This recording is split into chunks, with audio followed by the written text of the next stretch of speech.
శరీరానికి శిరస్సుకి ఎలాంటి బంధమో అలాగే సంఘానికి క్రీస్తుకి అలాంటి బంధం. ఇది లేఖనాన్ని బట్టి మనం తెలియజేస్తాం. అయితే కొరింథీ పత్రికలో శరీరానికి ఉన్న విలువను, శరీరంలో ఉన్న అవయవాలకు ఉన్న విలువను మనము చదవలేదా? ఎలాగో శరీరము ఏకమయ్యును అనేకమైన అవయవములు కలిగి ఉండదో, ఎలాగో శరీరం యొక్క అవయవములు అన్నీ అనేకములయ్యును ఒక శరీరమయ్యును అలాగే తీస్తున్నాడు. ఇప్పుడు ఈ శరీరము సంఘం అయితే ఇందులో ఎంతమంది ఉంటారు? అనేక మంది ఉంటారు.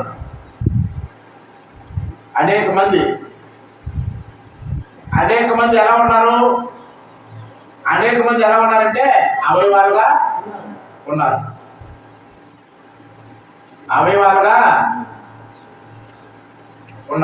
అనేక మంది ఎలా ఉన్నారంటే అవయవాలుగా ఉన్నారా? ఇప్పుడు అనేక మంది ఎలా ఉన్నారు? సంఘంలో శరీరంగా అవయవాలుగా ఉన్నారు. మన శరీరం ఉందా? మనకు శరీరం ఉందా లేదా? మన శరీరంలో ఎన్ని అవయవాలు ఉన్నాయి? ఎన్ని అవయవాలు? గోల్డ్ అని చెప్పకూడదు. ఎన్ని ఉన్నాయి? చెయ్యిలు ఉన్నాయి, కాళ్ళు ఉన్నాయి, కన్ను ఉన్నది, చెవి ఉన్నది, నోరు ఉన్నది, ముక్కు ఉన్నది. ఉన్నాయా? ఇవన్నీ దేని కొరకు పనిచేస్తాయి?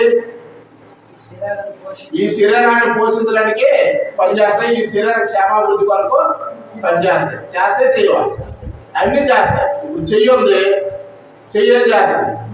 శరీర క్షేమం కొరకు చెయ్యి ఏం చేస్తామా? పనిచేసి ఆహారాన్ని సంపాదించి ఆహారాన్ని తీసుకెళ్లి నోట్లో పెడదా? ఇప్పుడు నోరేం చేయాలి? నమిలి మింగి కడుపులో పంపించాలి. అప్పుడు ఏం జరుగుతుంది? కడుపుకి ఆకలి తీరుతుంది. ఇప్పుడు ఆకలి తీరడానికి లోపల చిన్న ఆహారాన్ని కలిగించడానికి కూడా అవయవాలు ఉన్నాయి. ఏంటి అవయవాలు?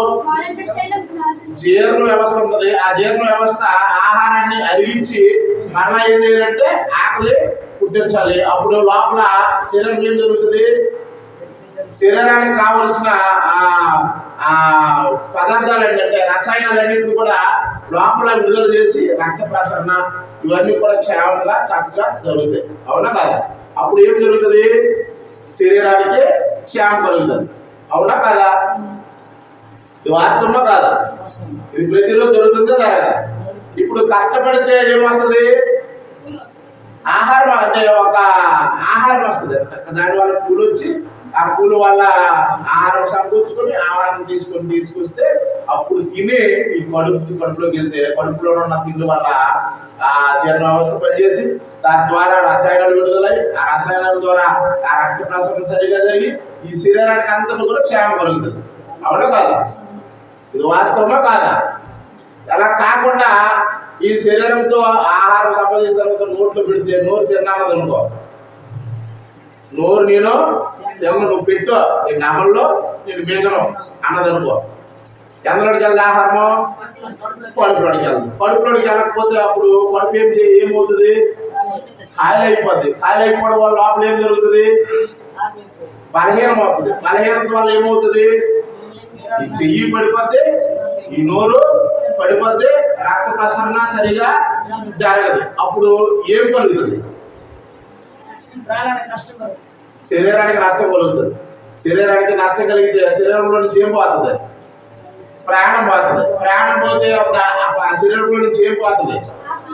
ఆత్మ బయటికి వెళ్ళిపోతే ఈ శరీరము నేలనే కుమ్ములిపోయి ఈ శరీరం తీసుకెళ్లి మట్టిలో పడేస్తుంది. అవునా కదా? ఇది జరుగుతుందా? జరుగుతుంది. అలాగే క్రీస్తు శరీరంలో అవయవాలు ఉన్నాయి, అనేకమైన అవయవాలు. ఒక్కొక్కరు ఒక్కొక్క అవయవం, ఒక్కొక్కరు ఒక్కొక్క అవయవం, ఒక్కొక్కరిని ఒక్కొక్క అవయవమైన మనకి పని ఉందా లేదా? మన శరీరాన్ని పోషించుకోవడానికి చెయ్యి పని ఉంది, కాలు పని ఉంది, అలాగే ఈ శరీరం వంగే పని ఉంది, అలాగే శరీరం కష్టపడే పని ఉంది. ఈ పని చేస్తేనే ఈ శరీరం పోషింపబడుతుంది. ప్రతి ఒక్కరిది ఎవరి ద్వారాగా వ్యక్తిగతంగా. అవునా కదా? అలాగే ఈ శరీరంలో ఉన్న మనకు కూడా పని ఉంది. ఉందా లేదా?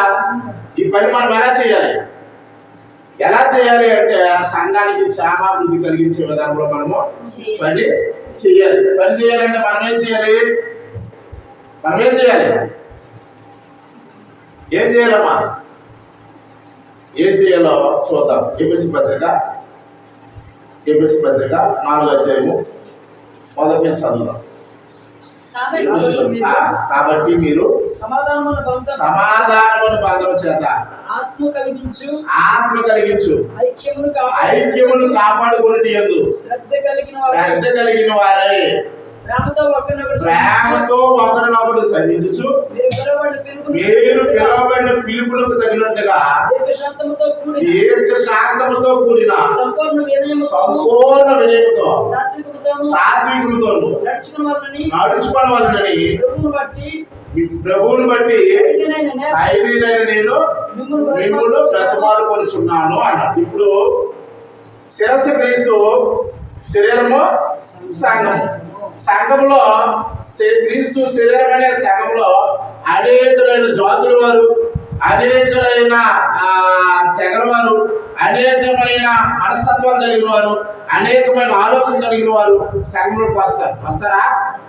వచ్చారు. వచ్చి వీళ్ళందరూ కూడా వీరికి ఏముండాలి? ఇప్పుడు ఈ అనేకమైన వారందరూ కూడా ఏముండాలంటే ఎపిసి పత్రిక 4వ అధ్యాయము ఎపిసి 4 మొదటి నుంచి 3 వచనాల ప్రకారం ఏముండాలంటే సమాధానమనే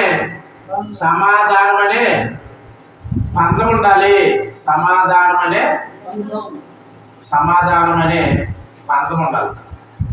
ఈ బంధము ఎలాంటిదై ఉండాలి అంట? ఆత్మ కలిగించే ఐక్యముదై ఉండాలి. ఈ బంధము ఎలాంటిదై ఉండాలి? బంధము శరీర సంబంధమైనదై ఉండకూడదు. ఈ బంధం ఎలాంటిదై ఉండాలంటే పరిశుద్ధాత్మ కలిగించేదై ఉండాలి. ఈ బంధం ఎలాంటి బంధమై ఉండకూడదు? శారీరక బంధమై ఉండకూడదు. శారీరక బంధం అయితే ఏం చేస్తుంది? శారీరక బంధానికి స్వార్థం ఉంటుంది.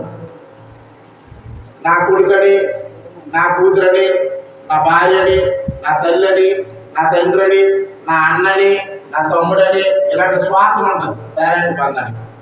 అవును కదా? శారీరక బంధానికి ఇలాంటి స్వార్థం ఉంది. ఈ స్వార్థంతో ఇక్కడ క్రీస్తు శరీరంలో క్షేమాభివృద్ధి కలిగించే విధానంలో జరుగుతుందా? ఈ శరీరంలో క్రీస్తు శరీరానికి క్షేమాభివృద్ధి కలిగించే పని జరగాలంటే ఆత్మ కలిగించే ఐక్యతను కాపాడుకునే సమాధానమైన బంధం ఉండాలి.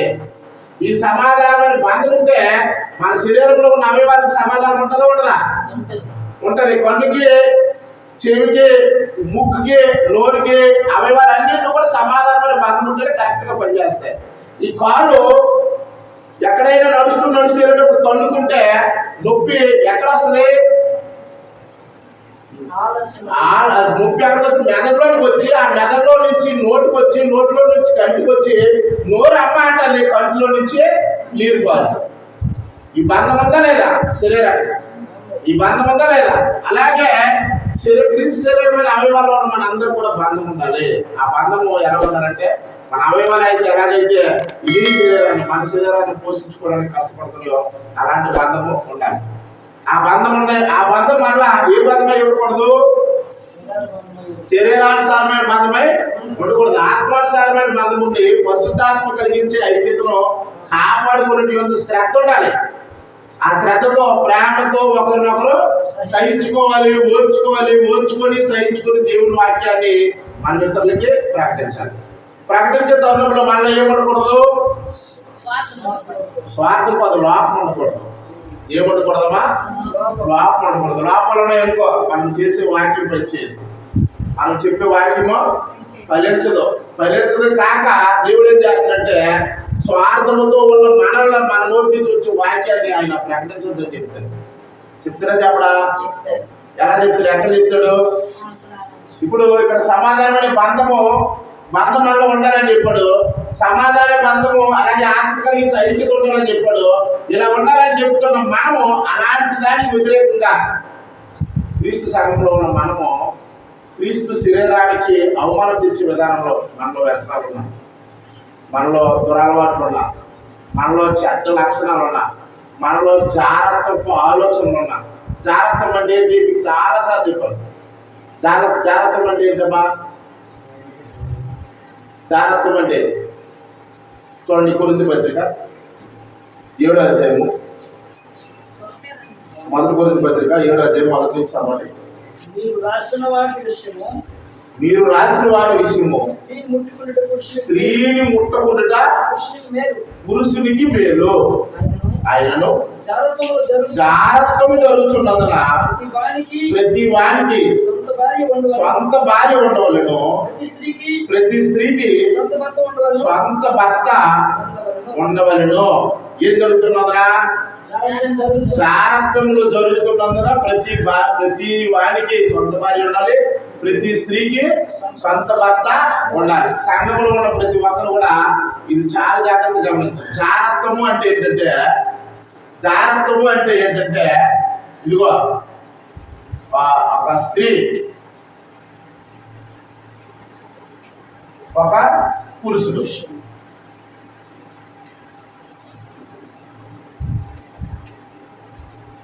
ఉన్నారా? వీళ్ళిరువురు ఎవరు? ఈవిడ ఒక స్త్రీ, ఈయన ఒక పురుషుడు. వీరిరువురు ఎవరో ఒకరికొకరు తెలియదు. వీరిరువురు ఎవరో ఒకరికొకరు తెలియదు. వీరికి ఏ బంధము లేదు. వీళ్ళిద్దరికి కూడా ఏ బంధం లేకుండా వీళ్ళిద్దరు కూడా పాపం చేయాలని ఆలోచన వచ్చింది అనుకో, అప్పుడు ఏం చేసినట్లు? జాగ్రత్తం చేసుకో. ఏం చేసినట్లు? జాగ్రత్తము చేసినట్టు. ఈ జాగ్రత్తం చేయకుండా ఉండడానికి ఏం జరగాలన్నాడు? ఈయనకి ఏం జరగాలట? పెళ్లి జరగాలి. ఈ పెళ్లి జరిగితే అప్పుడు జాగ్రత్తం అవుతాం. అప్పుడు ఏమవుతుంది? సంసారం అవుతుంది. అదేమవుతుందంటే సంసారం అవుతుంది. ఈ సంసారం ఎవరు చేయమన్నారు? దేవుడే చేయమన్నారు. అలా సంసారంగా కాకుండా ఈమె వేరే కానీ వీళ్ళిద్దరు కూడా శరీరం యొక్క వాంఛ, శరీరం యొక్క కోరిక తీర్చుకోవాలంటే అదేమవుతుంది? జాగ్రత్తం అవుతుంది. ఆ జాగ్రత్తం చేస్తే దేవుడు ఏమన్నాడు? శిక్ష. జాగ్రత్త. మీలో జారుడు గాని, విభిచారి గాని, తిట్టుబోతు గాని, తాగుబోతు గాని ఇలాంటి ఎవడైనా ఉంటే సంఘంలో వారిని ఏం చేయాలి? విలేసమంట. ఏం చేయమంటారులే? విలేసమంట. అయితే ఎలాంటి మీలో చేయకుండా ఉండడానికి ఏం చేయాలంట? ఏం చేయమండు? వివాహము చేసుకో. వివాహం ఎప్పుడు జరగాలి?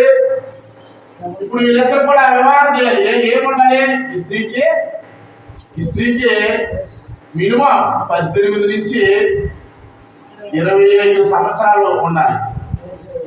పెళ్లి జరగాలంటే 18 సంవత్సరాల నుంచి 25 సంవత్సరాలు ఉండాలి స్త్రీకి. అయితే పురుషుడికి అయితే 22 నుంచి 30 సంవత్సరాల్లో ఉండాలి. ఈ ఏజ్లో ఏం చేయాలి? వాళ్ళిరువురు కూడా ఏం చేయాలంటే వివాహము చేయాలి. అది ఎవరి బాధ్యత? తల్లిదండ్రుల యొక్క బాధ్యత. అంతవరకు ఈ స్త్రీ కానీ ఈ పురుషుడు కానీ ఎలా ఉండాలి? దేవుని యొక్క భయభక్తులు కలిగి, దేవునికి లోబడి, దేవుని చిత్తానుసారంగా ఉండాలి. లేకపోతే వీళ్ళ పరిస్థితి ఏమవుతుంది? వీళ్ళు జారులు అవుతారు. వీళ్ళిరువురు కూడా జారులై వ్యభిచారులు అవుతారు. వ్యభిచారులై వీళ్ళు ఎవరి చిత్తాన్ని తిరస్కరిస్తారంటే దేవుని యొక్క చిత్తాన్ని తిరస్కరిస్తారు. అలాంటి పరిస్థితి వల్ల పూర్వకాలంలో ఏమొచ్చిందంటే లోకం మీదకి జలప్రళయం వచ్చింది. చూడండి, ఆదికాండం 6వ అధ్యాయం. ఆదికాండము 6వ అధ్యాయం.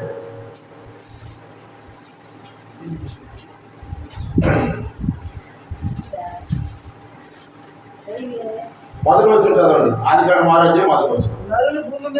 నరులు భూమి మీద విస్తరించని ఆరంభించిన తర్వాత కుమార్తెలు వారి పుట్టినప్పుడు దేవుని కుమారుడు నరులు కుమార్తెలు చక్కని వారిని చూచి వారందరిలో తమకు మనస్సు వచ్చిన స్త్రీలను వివాహం చేసుకుంటుంది.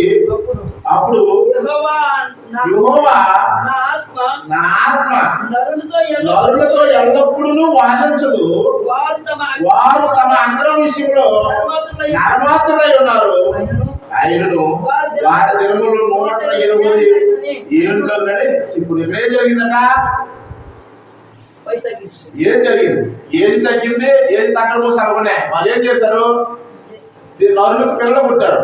పిల్లలు పుట్టినప్పుడు ఈ దేవుని కుమారులు నరుల కుమార్తెల్ని పెళ్లి చేసుకోరు. దేవుని కుమారులు ఎవరు? నరుల కుమార్తెలు ఎవరు? దేవుని కుమారులు ఎవరు అంటే కొంతమంది చెప్తున్నది ఏంటంటే దేవుని కుమారులు అంటే దేవదూతల పిల్లలు అన్నారు. నరుల కుమార్తెలు అంటే మామూలుగా నరులకి పుట్టినోళ్ళు అన్నారు. అలా పుట్టి దేవదూతలు పుట్టినోళ్ళు ఇదిగో నరులు పుట్టిన కుమార్తెలను పెళ్లి చేసుకోవడం వల్ల వాళ్ళు ఏం జరిగిందంటే వాళ్ళు అక్రమం వచ్చింది.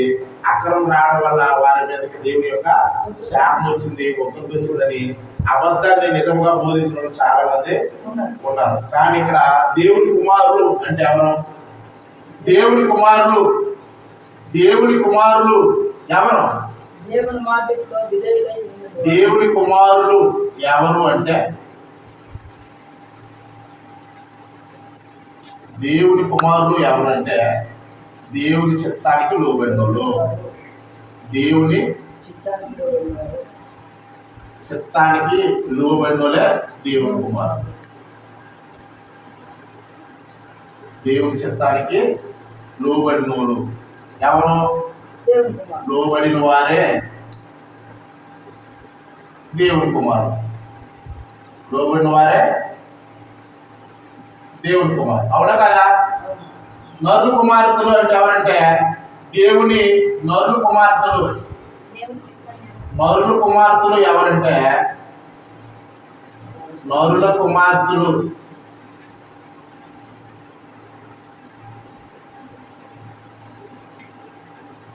ఎవరు అంటే దేవుడు తెలియని వారు.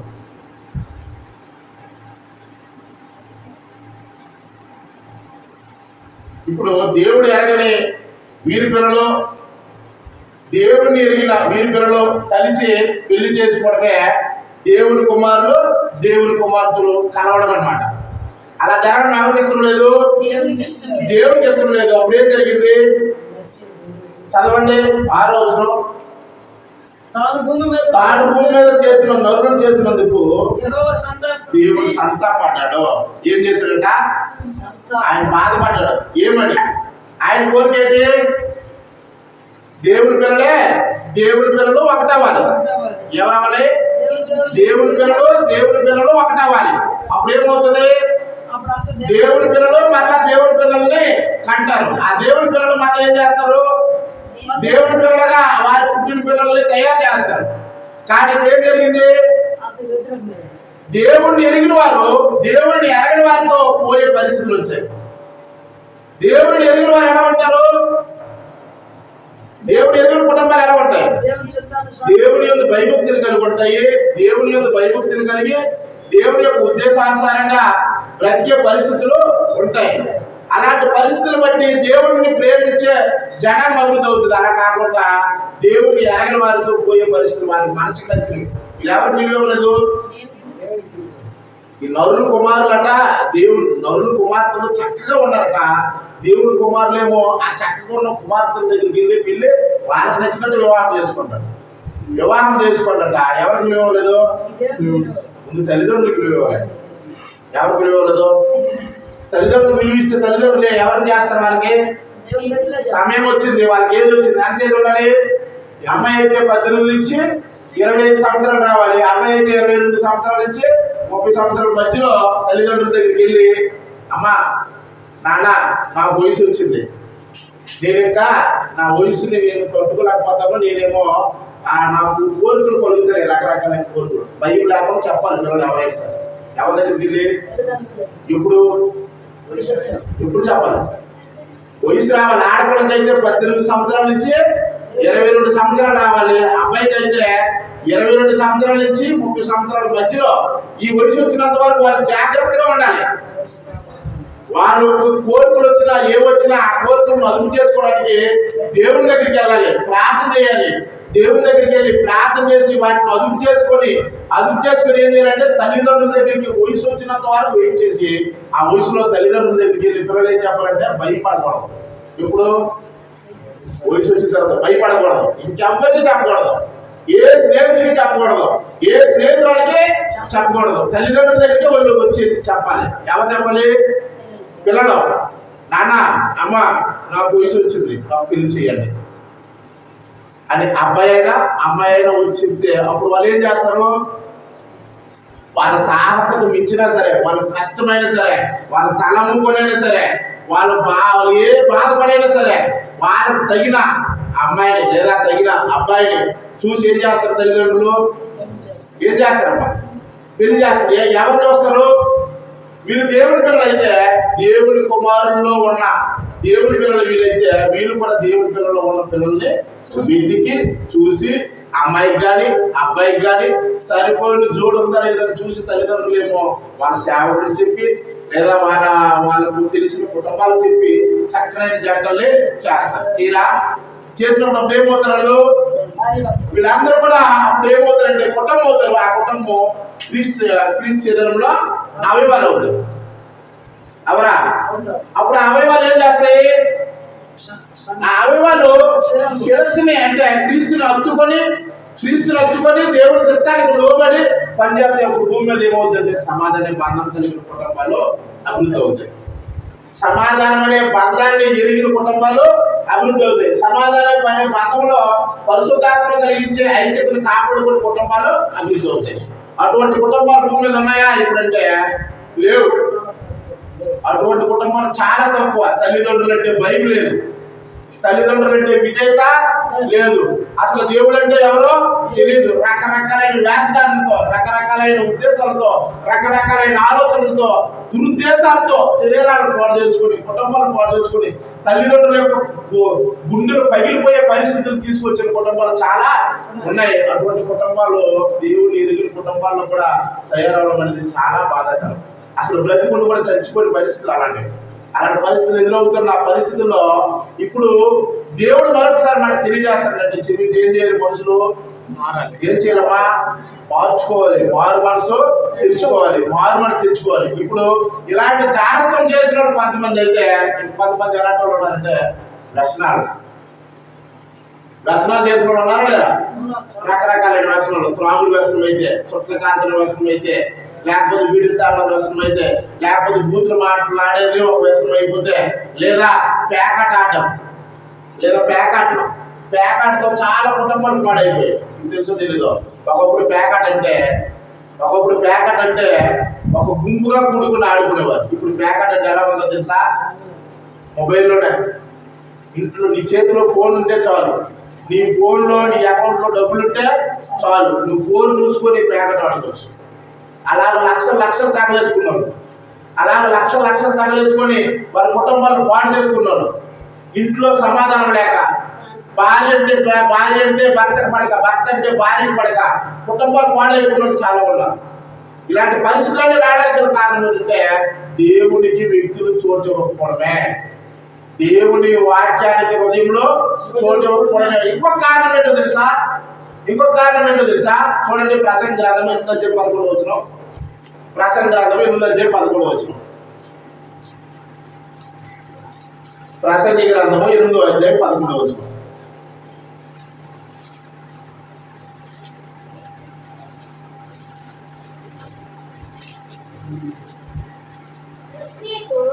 దుష్క్రియకు తగిన శిక్ష శీఘ్రముగా కలుగకపోవుట చూచి మనుషులు భయము విడిచి హృదయపూర్వకముగా దుష్క్రియలు చేయుదురు. ఏం చేస్తారట? దుష్క్రియకు తగిన శిక్ష శీఘ్రముగా కలుగకపోవుట చూచి మనుషులు భయము విడిచి హృదయపూర్వకముగా దుష్క్రియలు చేస్తారట. ఏం చేస్తారమ్మా? దుష్క్రియకు తగిన శిక్ష శీఘ్రముగా కలుగకపోవడం చూచి. శీఘ్రంగా అంటే వెంటనే తాగుబోతుడికి ఆ తాగుడికి తగిన శిక్ష వెంటనే రాకపోవడం వల్ల, వ్యభిచారికి ఆ వ్యభిచారం చేసిన దానికి తగిన శిక్ష వెంటనే రాకపోవడం వల్ల, జారుడికి అంటే జారత్వాన్ని చేసే వారికి ఆ జారత్వానికి తగిన శిక్ష వెంటనే రాకపోవడం వల్ల, దొంగతనం చేసే వారికి ఆ దొంగతనం చేసిన దానికి తగిన శిక్ష వెంటనే రాకపోవడం వల్ల, అబద్ధాలు ఆడే వారికి అబద్ధానికి తగిన శిక్ష వెంటనే రాకపోవడం వల్ల, ఇలాంటి రకరకాల దుష్క్రియలు అంటే ఇవన్నీ కదా, దుష్క్రియలు వీటిని చేసే వారికి శిక్ష వెంటనే రాకపోవడం వల్ల వాళ్ళు భయం విడిచిపోతారట. ఏం విడుస్తారమ్మా? భయం ఉండదు. నన్ను ఎవరేం చేయగలరు? నాకు నచ్చింది నేను చేస్తాను, నాకు నచ్చినట్టుగా నేను ఉంటాను, నాకు నచ్చినట్టుగా నేను తిరుగుతాను, నాకు నచ్చినట్టుగా నేను ఆడుతాను, నాకు నచ్చినట్టుగా నేను పాడుతాను, నన్ను ఎప్పుడు ఆపగలడు? నాకు అంటే నాకు అదుపేంటి అనుకోని నాకు తిరగడం వల్ల వాళ్ళు ఏం చేస్తారంటే భయం విడిచిపోయి, పూర్తిగా భయం విడిచి ఏం చేస్తారట? హృదయపూర్వకంగా అంటే ఇష్టపూర్వకంగా చేస్తారు. ఒక తాగినోడు, మందు తాగుతున్నాడు, వెంటనే వాడికి ఏదో రాగం వచ్చింది అనుకో, ఏదో రాగం ఎందుకమ్మా? తాగడం వల్ల నీ హృదయం పోయింది, కాలేపోయింది, నీ కాలేమో చెడిపోయింది, నువ్వు ఎక్కడి నుంచి తాగితే నువ్వు చచ్చిపోతావు అని చెప్పండి ఎవరికైనా. డాక్టర్ తీసుకెళ్ళాడు, ఏం చేస్తాడు? తాగడం మొదలు మాట. అంత పెద్ద జబ్బు ఎందుకో? నీకు పచ్చకాయలు వచ్చేది చెప్పండి, నీకు పచ్చకాయలు వచ్చాయి, నువ్వు తాగడం వల్ల నీకు పచ్చకాయలు వచ్చాయి. పచ్చకాయలు వచ్చాయి కనుక నువ్వు తాగకూడదు అని డాక్టర్ చెప్పినట్టు ఏం చేస్తాడు? అమ్మ నాయన మరి నేను అంటే బంధం మీద, కుటుంబాల మీద, అలాగే తనకున్న కుటుంబ సభ్యుల మీద ప్రేమ, అభిమానము, ఆప్యాయత లేనోడు మాత్రం మాండం. నీకు పచ్చకాయలు వచ్చేయన్న మాండం, నీకు లివర్ చెడిపోయింది, నీ గుండు పాడైపోయిందన్నా మాండం. మొదటగా వాడు మాట్లాడి నాకు ఎందుకంటే ఉన్నంత వరకు తాగుతుంది, తిరుగుతుంది, చదివితే చేస్తాను, ఎవరు చూసాడని అంటున్నాడు. అవును కాదు? అలాగే వ్యభిచారులు కొంతమంది చేయడం వల్ల, జాగ్రత్తలు చేయడం వల్ల హెచ్ఐవి వ్యాధులు వచ్చాయి చాలా మందికి. వచ్చే రాలేదు, చాలా మంది ప్రాణాలు కోల్పోయారు. చాలా మంది ప్రాణాలు కోల్పోయారు. ఈరోజు కూడా వ్యాధితో మంచాన్ని పట్టించుకుని ఉన్నారు చాలా మంది. అయినా వాళ్ళు భయపడతారా? ఇప్పుడు కొంతమంది అయితే భయపడతారు, అవమానం గురయ్యి మరి ప్రాణాలు పోగొట్టుకున్న చాలా మంది ఉన్నారు. అలాగే ఇంకా కొంతమంది భయం విడిచి ఇంకా కూడా దాన్ని చేసిన వాళ్ళు ఉన్నారు.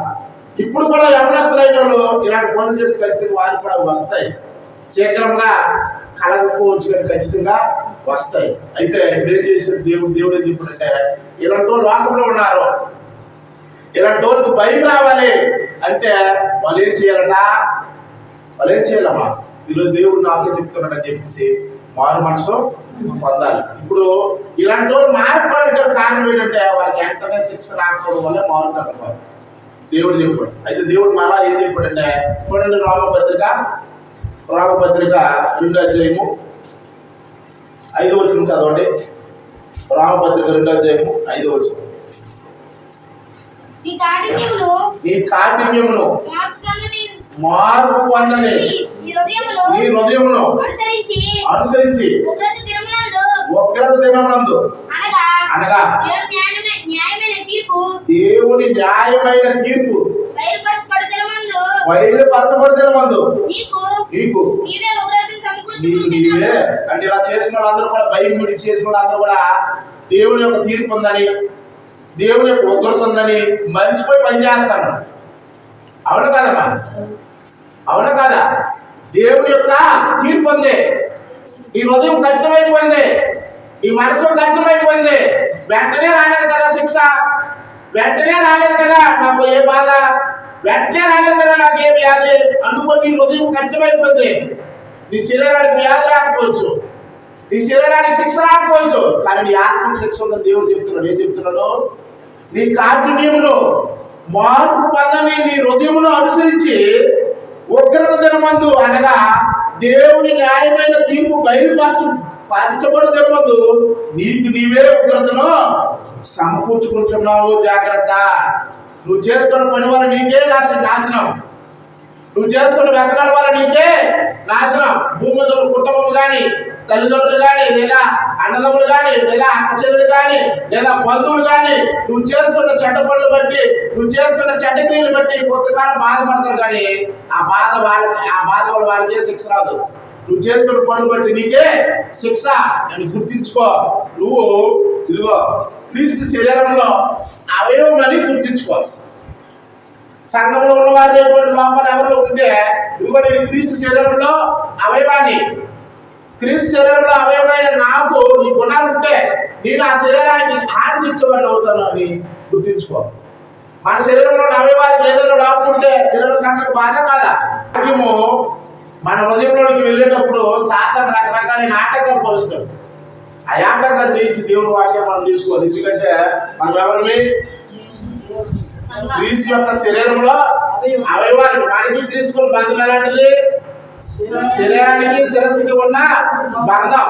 ఈ శరీరంలో దేనికైనా వ్యాధి చేస్తే ఇదిగో మెదడుకు వెళ్ళక ముందే ఏం చేయమంటుందండి? ఇప్పుడు షుగర్ వచ్చిందమ్మా, ఈ శరీరం చేతికి షుగర్ వచ్చింది, పుండు వచ్చింది, దీనికి షుగర్ ఉంది. ఈ షుగర్ ఒళ్ళల్లా పాకముందే ఎక్కడ వరకు షుగర్ ఉందో అక్కడ వరకు ఏం చేయాలి?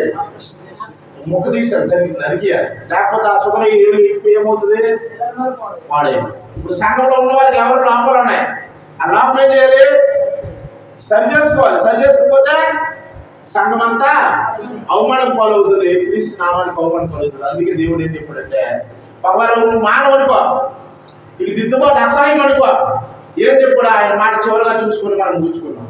కీర్తన గ్రంథము 50 అధ్యాయము, కీర్తన గ్రంథము 50 అధ్యాయం.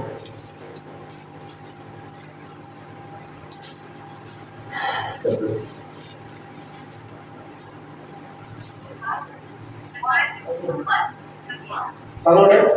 దిద్దుబాటు నీకు అసహాయం కదా, వేరే చదవండి. భక్తిహీనులుగా దేవుడికి సెలవించును. 16 వచనం నుంచి చదవండి. భక్తిహీనులు అంటే ఈ చెడ్డ క్రియలు చేసిన వాళ్ళందరూ కూడా ఒకవేళ సంఘంలో ఉన్నప్పటికీ, వాళ్ళు ప్రార్థన చేస్తున్నప్పటికీ, ఆరాధన చేస్తున్నప్పటికీ వాళ్ళు ఎవరట? భక్తిహీనులే కదా. భక్తి పనులు అయితే అవి చేస్తారండి. ఎవరు చేస్తారు? భక్తిహీనులే చేస్తారు. భక్తిహీనులు ఏమన్నాడు ఆయన? కీర్తన గ్రంథము 50 అధ్యాయం 16 వచనం. భక్తిహీనులు చదువుతారు మీరు రండి. భక్తిహీనులతో దేవుడు ఇట్లు సెలవిస్తున్నాడు, నా కట్టడలు వివరించడం నీకేం పని? నా నిబంధన నీ నోట వచించడమేమి? అదే చెప్తున్నా, నువ్వు భక్తిహీనుడివి, నువ్వు భక్తిహీనురాలివి. నీ యొక్క ఆలోచన మార్చుకునే బుద్ధి నీకు లేదు. నీ వ్యసనాలు విడిచిపెట్టే ఆలోచన నీకు లేదు. నీ జాగ్రత్త ఆలోచనలు, నీ యొక్క దరిద్రపు ఆలోచనలు, నీ దరిద్రపు పనులు విడిచిపెట్టాలనే బుద్ధి నీకు లేదు. అయితే నా మాటలు నీవు నీ నోటి నుంచి రానవ్వుకో. నా మాటలు నీకేం పని? దిద్దుబాటు నీకు అసహ్యం కదా. నీవు నా మాటలను వెనుకకు తోసివేసదు. నీవు దొంగను చూసినప్పుడు వాటితో ఏకీభవించదు. వ్యభిచారంతో నీవు సాంగత్యం చేసదు. కీడు చేయవలని నీవు నోరు తీర్చున్నావు. నీ నాలుక కపటం కల్పించున్నది. నీవు కూర్చుండి నీ సహోదరుల మీద కొండములు చెప్తున్నావు. నీ తల్లి కుమారుల మీద అభ్యంతరం వేస్తున్నావు. ఇట్టి పనులు నీవు చేసినను నేను మౌన ఇంటిని, అందుకు నేను కేవలం నీ వంటి వాడిని నీవు అనుకుంటువి. అయితే నీ కన్నులు ఎదుట ఈ సంగతులు నేను నీకు వరుసగా ఉంచి నిన్ను గద్దించదును అన్నాడు.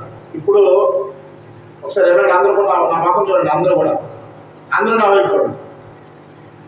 ఇప్పుడు చెప్తాడు కదా దేవుడు, ఎంతవరకు మనకు చెప్పాడు కదా, ఎంతవరకు మనలో మార్పు చెందిన గుణాలు ఏమైనా ఉంటే ఇప్పుడు మరొకసారి మనకు ఆయన మన పనులు ఎదురు ఉంచినట్ల కాదా? ఉంచినట్ట కాదా? అయితే ఇప్పుడు నీ పనులు ఎదుట నేను ఉంచుతాను. నీ మాట వినలేదు, నేను చూడలేదు, నేను నీలాంటి వాడిని నువ్వు అనుకుంటున్నావు. ఇదిగో నీ పనులు ఎదుట నువ్వు చేసినవన్నీ నీ ఎదురు ఉంచాను. నువ్వు చేసినవన్నీ నీ పనులు ఎదురు ఉంచాను. ఎక్కడైనా నువ్వు మారు, ఎక్కడైనా మారలేదా ఖచ్చితంగా నీకు తీర్పు. నేను పక్షపాతనే కాదు, నాకు అందరూ ఒకటే, ఎవరు కూడా నాకు తేడా లేదు, నాకు అందరూ ఒకటే. వారందరినీ కూడా నేను తగిన కాలంలో నేను వారికి శిక్ష వేస్తాను. నేను శిక్ష వేయలేదు అనుకుంటున్నామేమో, నా పనులకి, నా యొక్క అతిక్రమాలకి, నేను చేస్తున్న ప్రతి పాపానికి నాకు శిక్ష రాలేదని నువ్వు విరవీగుతున్నావేమో. జాగ్రత్త, ఖచ్చితంగా ఉగ్రత దినం ఉంది. ఆ రోజు నువ్వు చేసిన ప్రతి క్రియకి నేను శిక్ష వేస్తాను. కనుక ఈ రోజే నువ్వు మారవా, నువ్వు నా కుమారుని యొక్క శరీరంలో అవయముగా ఉండడానికి అర్హురాలు, లేదా నువ్వు అక్కడ ఉండే సరే నువ్వు ఒక భక్తిహీనుడివి. నీ నోటి నుంచి నా మాటలు రానివ్వకో, నీ నోటి నుంచి నా మాటలు రానివ్వకో, నీ నోటి నుంచి నాకు ప్రార్థన చేయకు, నీ నోటి నుంచి నన్ను నువ్వు స్తుతించుకో, నన్ను గణపరచుకో, నీకు ఏం పని అన్నాడు. అయితే ఆయన స్తుతించడం మానేయడం గొప్ప, మన చెడ్డ క్రియలు మానేయడం మంచిదా? ఆయన స్తుతించకపోతే మనకు బ్రతుకుండదు, ఆయన ప్రార్థన చేయకపోతే మనకు జీవితం ఉండదు, ఆయనకు మన మాటలు ఆయన మాట మన నోటి నుంచి రాకపోతే మన బ్రతికే దరిద్రం అయిపోద్ది. అయితే ఇప్పుడు దేవుడు మరొకసారి మనకు ఒక అవకాశం ఇస్తున్నాడు. ఆలోచించి ఏం చేయాలంటే మన బ్రతుకు దిద్దుకోవాలి, దిద్దుబాటుని ప్రేమించాలి, దిద్దుబాటుని ప్రేమించి ఈ రోజు నుంచి అయినా ఎక్కడి నుంచి అయినా దరిద్రపు ఆలోచనలు, చెడ్డ గుణాలు, చెడ్డ మాటలు మానేయాలి. ఇదిగో ఎవరి పురుషులు ఎవరి స్త్రీలు వారి వయసు వచ్చినంత వరకు ఎటువంటి పాటలు చేయకూడదు. ఎవరికో ఆలోచనలు వారికి వచ్చినప్పుడు దేవుడితో చెప్పుకోవాలి, దేవుడితో చెప్పుకొని వారి యొక్క శరీరాన్ని వారు స్వాధీనపరుచుకుని దేవుని యొక్క ఉద్దేశానుసారంగా బ్రతకాలి. వ్యసనాలు ఉన్నోళ్ళు దేవుడి దగ్గరికి వచ్చి వారి బుద్ధిని మార్చుకొని దేవుడికి లోబడాలి, దేవుడికి లోబడి అపవాదిని ఎదిరించాలి. అప్పుడు వాడు మన దగ్గర నుంచి పారిపోయే పరిస్థితి మనం తీసుకొస్తాం. యాకోబు పత్రిక 4:7 ప్రకారంగా అటు రీతిగా మనం అందరం బ్రతికి మనం ఎవరమే క్రీస్తు శరీరంలో అవయవాలు మనకు గుర్తిరిగి, క్రీస్తు మన శిరస్సుని గుర్తిరిగి, ఈ శరీరంలో ఉన్న అవయవాలకి ఏదైనా చెడు అంటితే ఆ చెడుని క్రీస్తుకి అంటే శిరస్సుగా ఉన్న క్రీస్తుకి అంటిస్తామని మనం భక్తితో ఇదిగో సమాధానమైన బంధం చేత ఆత్మ కలిగించే ఐక్యతను కాపాడుకుని శ్రద్ధ కలిగిన వారిగా దేవుడి కుమారులుగా ఈ భూమి మీద బ్రతకాలని క్రీస్తు ప్రాణం బట్టి మాటల ద్వారా సంఘంగా కూడుకుని ఉన్న వాళ్ళందరినీ హెచ్చరిస్తున్నాను, నేను కూడా హెచ్చరించుకుని నా మాట తీసుకున్నాను. మీ అందరికీ క్రీస్తు నామములో వందనాలు తెలియజేస్తూ